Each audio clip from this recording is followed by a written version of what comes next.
What's up YouTube, it's Chris and we're back with another weapon tier list. In the last video we did the weapon tier list against Sword in the solo queue. If you haven't watched that one yet, I'm gonna link it down below, you definitely should.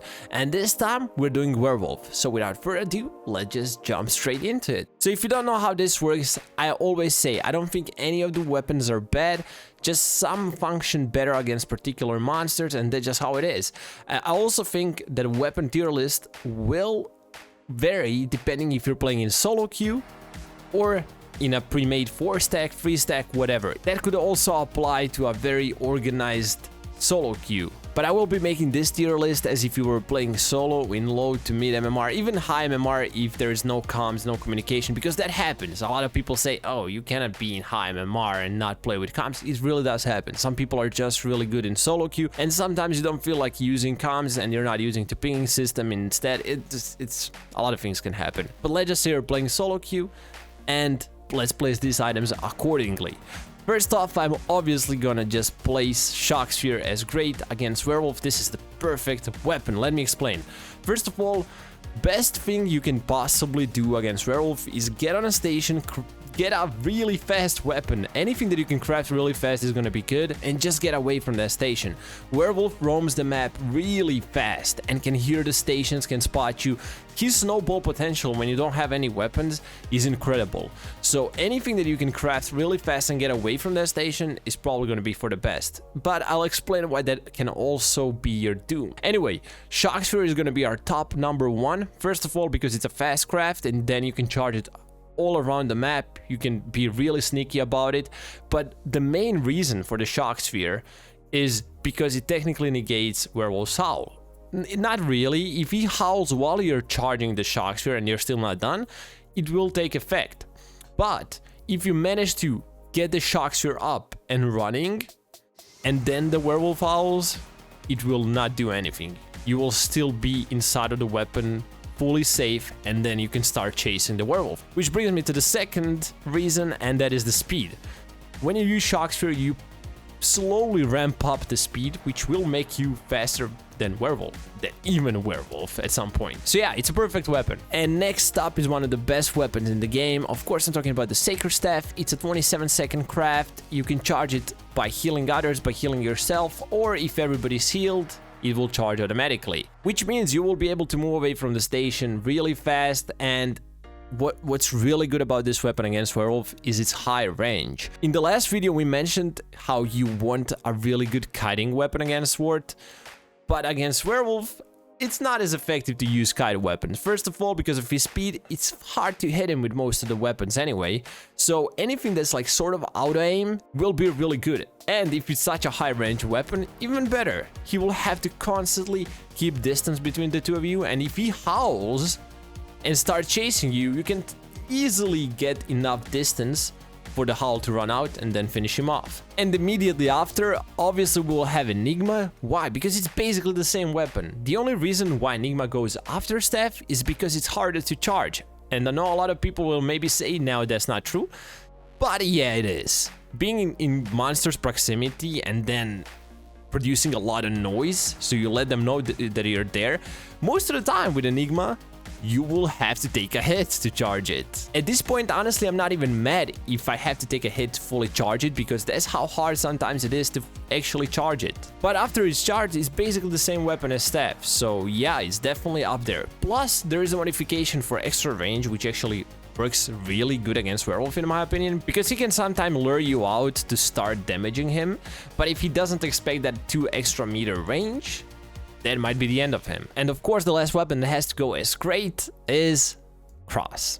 Do I need to explain? Yes, it's a 42-second craft, but it's overtuned. It's the strongest weapon in the game, so obviously it's gonna work great against Werewolf as well. Amazing hitbox, so it's kind of hard to go around. Even if the monster is so fast, it's really hard to go around that hitbox and get the hit off. So yeah, it's definitely gonna be up there. The main reason why these weapons are categorized as great is because in some sort of way they work perfectly against Werewolf. Either that be I can craft it really fast and get away from the station, or for Shock Sphere, craft it really fast and then negate his howl and his speed, which is why it's the best weapon against him. Of course, Cross being the sole exception just because it's overtuned. Now we're off to good category, and I'm gonna start it off with Curse Sword, 42-second craft time, 10 swings, you can go all the way up to 14, you can also craft it as a stun weapon, you can speed up your teammates with it, which is actually a really good modification if you're playing against Werewolf. But that's kind of off the point. We're just talking about base weapons. Why I think the Curse Sword is the best good weapon is because it's simply really strong. If you remember from the last video, we mentioned that we talked a lot about Curse Sword being the best weapon against Sword, and it's really good against Werewolf as well, but not as great just because of the Werewolf's movement speed. If he's far away, he will most probably easily dodge the swings, but once he gets close, if you can get him within the wake of the slash, the slowdown is so immense, even the Werewolf will not move. So yeah, I think Curse Sword is a great weapon as long as you can hit it. That's why Dollmaster's Dolls is probably the only scenario where you don't want to craft it, but we're gonna explain that in the next video. Now, one more thing that's worth mentioning that I talked about in the previous video as well, is that with the Curse Sword, and this is the only weapon with which you can perfectly even kite out Werewolf. Just because of the 90-somewhat% slowdown, it will seem like he's not moving at all. So if you can get a perfect hit on him first time, you can most probably easily kite out the second one. Let's say he gets too close to you. You swing a sword. I actually have a bunch of these clips. I just can't find them. I would love to show you. You swing a sword and he's really close. He's already in the distance of hitting you. If you can move away after slashing him once, he will stay in that bake for quite a bit and he will be slowed down quite a bit as well. So you can step away and then finish him off. This is what also makes Curse Sword a really good viable weapon against Werewolf. Off to the next good weapon, which is Flamethrower. Same craft time as the Curse Sword and Holy Cross.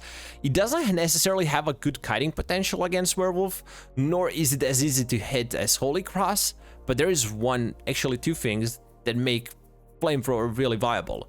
First one being extra range. It has a bit more range than the Holy Cross, which is automatically better, but as I said, it's not as easy to hit. You can miss. Werewolf could go around you and dodge it, which is kind of a problem, but that is also an advantage for you. If you learn how to use Flamethrower well, you can capitalize on Werewolf's mistake fairly easily. Let's say you're being chased and he will think that he can go around you because he's sped up. What if you manage to predict that one? And then you do have a solid chance of kiting him out because, as we mentioned in the last video, burn weapons apply a bit different damage than all the rest of the weapons, especially Flamethrower. Once you start damaging and you stop, the damage will still progress up a little bit, which will buy you that split second of time, maybe like 0.2 seconds. But that's enough to cut out that one attack from Werewolf, step back and finish him off. So as I said, it's a really good weapon to capitalize on Werewolf's mistakes because a lot of Werewolves will get cocky against it. Against Cross, not so much. Next up, we have one more weapon in the burn category, and that is Firebomb. And I know a lot of people will be coming in and saying, yo, that's a skill weapon. Against a fast Werewolf, how are you gonna hit that? I get it, right? Getting a direct hit from halfway across the map might be a little tricky, but hear me out. Firebomb is not necessarily just a kill weapon, it's a great zoning weapon. Now, the main reason why I put it as good is you don't have to only use it to kill him. Let's say you're being chased in a really bad spot, but if you manage to zone the Werewolf away, you might still have a chance. Let's say you have to get away, heal up, craft weapons, and there's like 3 of you there. Because we know if you don't have any weapons, Werewolf gets one hit, he will just easily snowball that into 3 downs. With Firebomb, you're in a really tight spot, but let's say you can block the doorway or something, and then you can get away. You just throw it at the doorway, he howls, but if you manage to throw it before he howls, the flames will stay there, and now you blocked his way, and he has to go all the way around to find you. By the time which you can be gone, you can be healing up, recrafting, whatever. Firebomb is not only a great kill weapon, it's a great zoning weapon. We're off to the OK category, and before you start flaming me, please take into account once again that this is only for solo queue, and I do give my explanations out. I will at the end of the video, because I've seen a lot of people get mad over my placement for wards weapons. I basically forgot to replace the items and place them as if you were playing in a group team, so you get both tier lists, which I will do at the end. Now, after the first weapon in the okay category, and that is the eye. At first, I thought it was bad, honestly. Just because once you craft it, you leave your body exposed, he can find you, he can hit you, he can howl through it, and once he howls you, you're basically dead, because you don't have enough time to charge it up and take him out. What's changed then? Well, I played it wrong. You always get too close to him and then launch the eye. Even though it doesn't have way too many charges and you cannot use it for like a minute, if you're okay with tracking and if you get one good ping of Werewolf's location, you just stay out of the hull range, get the eye halfway across the map. Maybe somebody's being chased, use it when somebody's being chased. If they can zone him away for long enough and then he howls, they have some distance, they run, if you can get there in time, that's an easy stigma. So I would even say this is an okay weapon, just because in solo queue you will still have to depend on yourself to track him down most of the time. It could go higher up, it will go higher up if you have a great team, but it's an okay weapon just because you can stay out of the hull range and negate his power. And the same will apply for the RC Flyer. You just stay out of the hull range and you have a great weapon. It has more charges, you can fly around more freely.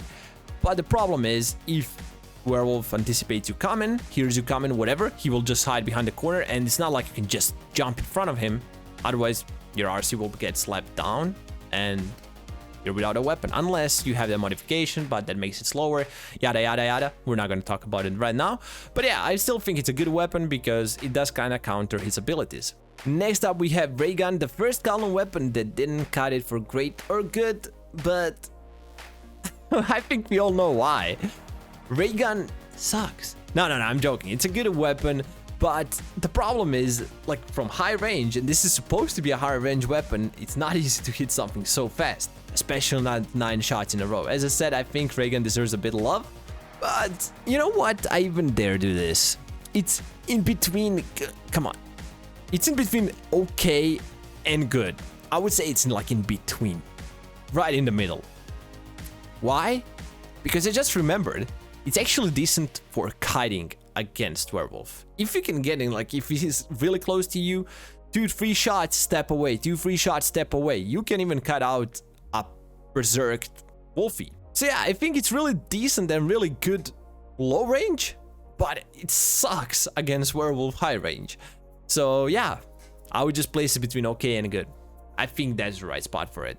If it does get a buff in the future, it could potentially go all the way up to like between good and great. Don't hate me, slingshot lovers, but at the very bottom of the okay list, it's just not as good as Firebomb against Werewolf, because you do kind of rely on the straight hits, and that's really hard against somebody who's so fast. Low range, it's kind of even harder to hit than high range, so yeah. It doesn't have as good of a zoning potential as Firebomb does. It does have some decent one, but still, I wouldn't really categorize it higher than okay in solo queue, because it's really high risk to craft one.